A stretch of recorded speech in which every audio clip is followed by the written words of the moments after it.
शास्त्रे ब्रह्मोपदेष्ट्रे मे गुरवे दैवाय च प्राप्याय प्रापकायास्तु நம ஸ்ரீநிதயே நமः. அன்புள்ள விஜய் தொலைக்காட்சி நேயர்களே, உங்கள் அனைவருக்கும் என்னுடைய வணக்கங்கள் மற்றும் வாழ்த்துக்கள். இப்பொழுது அன்னை லக்ஷ்மி தேவியினுடைய 1000 திருநாமங்களிலே 327வது திருநாமத்தை நாம் ரசிக்கப் போகிறோம். மன்மதன் என்பதை காமன் என்ற பெயரிலே சொல்வார்கள். மன்மதனை பற்றி நமக்கு தெரியும். அந்த மன்மதனுக்கு உள்ள பல பெயர்களிலே காமன் என்று ஒரு பெயர்.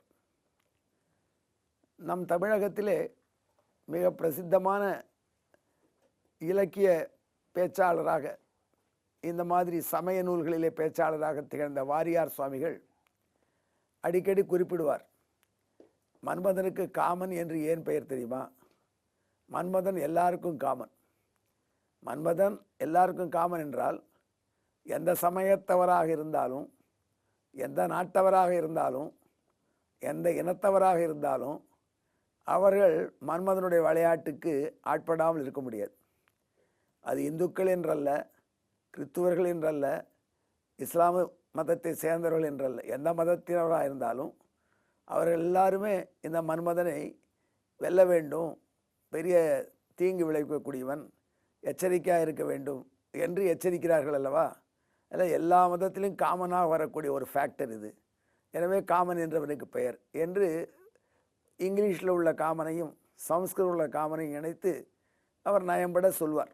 அதன் மூலம் நமக்கு ஒரு கருத்து, யாராக இருந்தாலும் அது காமன்கிட்ட மாட்டிக்காமல் இருக்க முடியாது. ஆனால் இந்த காமன் யார்? இந்த காமன் என்பவன் லக்ஷ்மி தேவிக்கு பிறந்த பிள்ளை. லக்ஷ்மி தேவிக்கும் திருமாலுக்கும் பிறந்த பிள்ளை காமன். ஆகையினால்தான் லக்ஷ்மி தேவிக்கு காமனுடைய தாய் என்று பெயர்.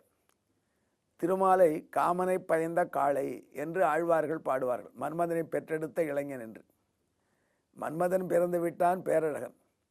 ஆனால் மன்மதனை பெற்ற பிற்பாடும் கூட இறைவன் இன்னும் இளைஞனாக இருக்கானாம்.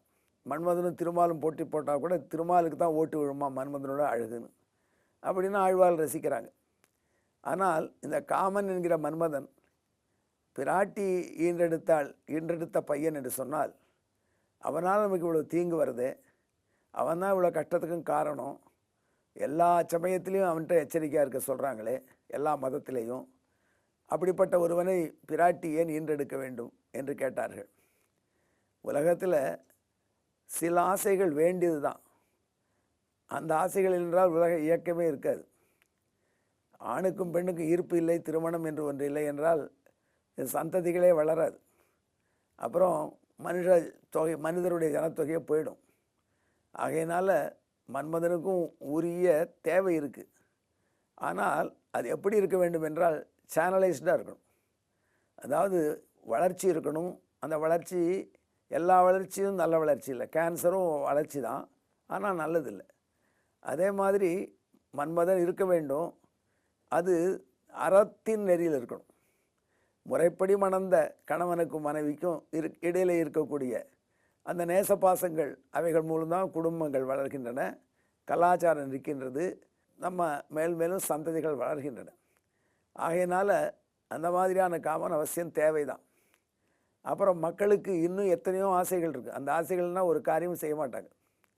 ஆகையினால்தான் ஒரு விஷயத்தில் விருப்பம் வரக்கூடிய நிலை நமக்கு வேண்டும். ஆனால் ஒன்றும் அது தர்மமான ஆசையாக இருக்கணும். இன்னொருத்தருடைய மனைவி அழகாக இருக்காங்க, அதனால் அவங்களை நேசிக்கிறேன்னு தொடங்கினால் அப்பொழுது அங்கே அதர்மம் தலை தூக்கிறது. ஆனால் அவர் மணந்து கொண்ட மனைவியை இவளே பேரழகி என்று நேசித்தால் அது தர்மத்திற்கு, வளர்ச்சிக்கு ஒரு ஏதுவாக இருக்கக்கூடியது. இப்போ ஏற்பட்ட பல காமங்கள் மக்களுக்கு தர்மமான முறையில் இருக்கக்கூடிய காமங்களை நிறைவேற்றணும்னா அதுக்கு அன்னையின் திருவடியில் விழுந்து வணங்கினால்